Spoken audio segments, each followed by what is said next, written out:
Good morning, and thank you for joining with me today. I hope you had a great Christmas. I hope Santa brought you everything that you ever wanted. But if he didn't, the following day did you put on your best whiny voice and complain? Because you're entitled to. Because Boxing Day is also known as National Whining Day. That unique holiday was created in the 1980s by the Reverend Kevin Zaborny to encourage people to let out all their frustrations and complaints. So instead of hiding it all in, you were able to vent your moans and your groans and, hey, listen, maybe even have a good laugh about it all. So sorry you missed it.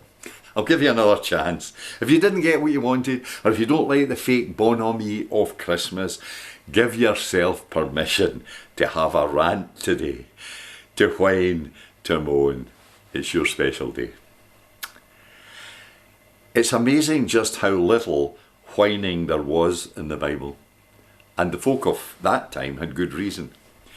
Because I ask you, would you want to live in a world without modern drugs? Would you want to live in a world without anaesthetics? Well, I wouldn't. Life was short. Life was cruel. And rulers held absolute sway. With only a flick of a quill, baby boys under 2 years of age could be slaughtered, and we read of that in the Bible. Life was hard. Just think, we've been talking about a woman in the last stages of pregnancy who rides a donkey while her husband searches for a room in vain. Later on, they'll flee as refugees into Egypt, but they were never defeated, and they were not because they believed God was with them. And I want you to believe that God is with you today. Christmas Day may be past, but the God of Christmas is present all the years round.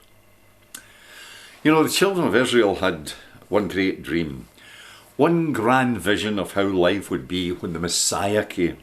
There would be no more war, there would be no more poverty, there would be no more exploitation and no more injustice when the Messiah comes. When the Messiah comes, every beautiful story started that way. We might start off our stories about once upon a time. They started it with when the Messiah comes. To the beggar on the street, brother, I'm sorry, I don't have any money. I would love to help, but when the Messiah comes. Or the crippled child, unable to walk or play football. I wish I could help you, but when the Messiah comes. Or the young girl assaulted by a Roman soldier and dad pats her on the back.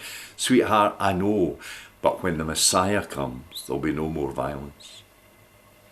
But then Jesus came, and look what happened. There was still misery, and those 12 disciples had to change their tune. When the Messiah comes, there will be no more misery, no. They had to believe and accept that where there is misery, there is also the Messiah.